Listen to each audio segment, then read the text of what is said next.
ታሪክና ጂኦፖለቲካ አጣምረው የሰጧትን የተፈጥሮ ጸጋ በአንድ ጀንበር ተነጥቆ ኢትዮጵያ በገዛ ድንበሯ ታጥራ እንድትኖር የተፈረደባት መንገድ ፍጹም ስህተት እንደነበር ለመናገር 3 ዓመታት በቂ ነበሩ።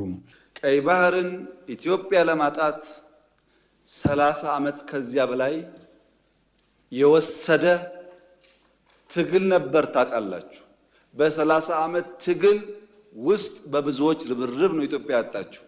ሌላ 30 ዓመት ያስፈልጋታል ብዬ ግን አላስብም። ለዓመታት በፖለቲካ አጥር ተከልሎ የማይነሳ ተደርጎ የነበረው አጀንዳ ዛሬ በምሁራን በወጣቶችና በመላው የህብረተሰብ ክፍል ዘንድ ዋነኛ የብሔራዊ ቁጭትና የልማት ውይይት መነሻ መሆን ችሏል። ይህ የህዝብ ግንዛቤ ደግሞ ለኢትዮጵያ ዲፕሎማሲያዊ ጉዞ ትልቅ የውስጥ ጥንካሬና ወጥ አቋም ፈጥሯል።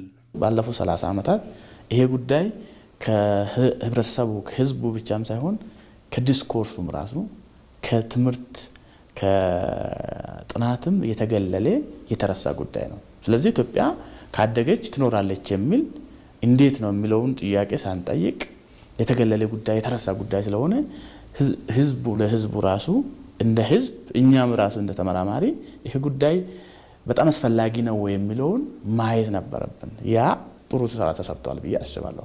ምን ያክል አስፈላጊ እንደሆነ ኢትዮጵያ እንዴት ሆና እንሰርክል ተደርጋ ተጋላጭ ሆና እንደቆየችና በዚህ ልክ ቆይታ ጠንካራ ሀገር መሆን እንደማትችል ኢትዮጵያን በተቀላየ በአገር ደረጃ ኮንሰንሰስ መድረስ ተችሏል ብዬ አስባለሁ። ዛሬ ኢትዮጵያ ጉዳዩን ወደ ዓለም አቀፍ መድረክ ስታመጣው ጥያቄው የቁጭት ብቻ ሳይሆን የህልውና የብሔራዊ ደህንነትና የዘላቂ ልማት ጉዳይ መሆኑን ለመላው ዓለም በግልጽ ለማሳየት ነው። ይህ የኢትዮጵያ የባህር በር ፍላጎት በዓለም አቀፍ ዲፕሎማቶች ዘንድ ትክክለኛና ፍትሐዊ ጥያቄ መሆኑ ታምኖበታል። ይህም የዓለም አቀፉን ማህበረሰብ አመለካከት የቀየረና በትክክልም የኢትዮጵያ ጥያቄ ፍትሐዊ ጥያቄ መሆኑን ያስገነዘበ ጭምር ነው። ዛሬ የትኛውም የዓለም ዲፕሎማት ብትጠይቅ አንደኛ አጀንዳ ሆኗል። የትኛውም የዓለም ዲፕሎማት የኢትዮጵያ የባህር በር ጥያቄ እንዳለ አውቀዋል። አንዱ ዲፕሎማቶች ዩኤን ሄድ ኤዩ ሄድ የትም ቦታ ብትሄድ የመጀመሪያውና ትልቁ ዲፕሎማት እኔ ሰክሰስ ነው ለሀገሬ ሰርቻለሁ የሚል አንድን ኢሹ አጀንዳ ማድረግ መቻል። የኢትዮጵያ ዲፕሎማሲ ያስመዘገበው ትልቁ ድል ጉዳዩን የሀገሪቱ ቀዳሚ የብሔራዊ ደህንነት አጀንዳ አድርጎ ማስረጽ መቻሉ ነው። ዛሬ በዓለም አቀፍ መድረኮች ላይ የሚነሳው ጥያቄ ኢትዮጵያ የባህር በር ያስፈልጋታል ወይ የሚለው አይደለም። ይልቁንም ኢትዮጵያ ከዚህ ቀጠናዊ ስር እንዴት መውጣት አለባት የሚለው መሰረታዊ ጥያቄ ነው። አጀንዳ መሆኑ ብቻ ሳይሆን ብዙዎቹ ደግሞ አቋም እንዲይዙ አድርገናል።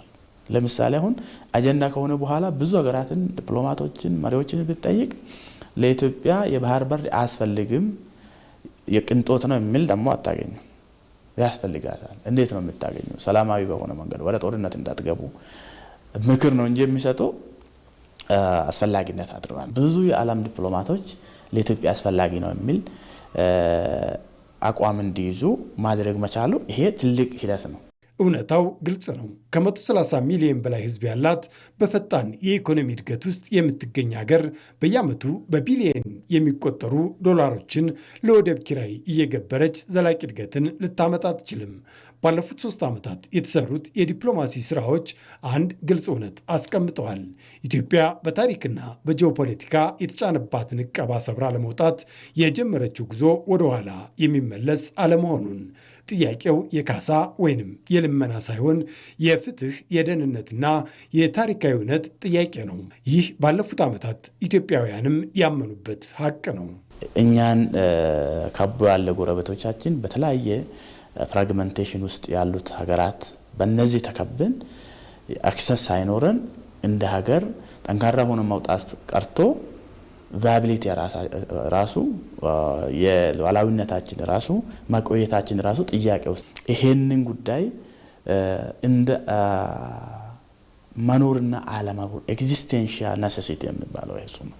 የመኖርና አለመኖር ጉዳይ ነው። የልግጀሪ የቅንጦት ጉዳይ ጊዜ የሚሰጥ ጉዳይ አይደለም። በቀይ ባህርና በአፍሪካ ቀንድ አካባቢ የሚታየው የጂኦፖለቲካዊ ሽኩቻ ለኢትዮጵያ ተጨማሪ ስጋት እንጂ መፍትሄ ሊሆን አልቻለም። ይህ ቀጠናዊ ቀባና የተዘጋ በር የኢትዮጵያን እድገት ብቻ ሳይሆን የጠቅላላውን ቀጠና ሰላምና መረጋጋት የሚፈታተን መሆኑን ዲፕሎማቶች መገንዘብ ጀምረዋል።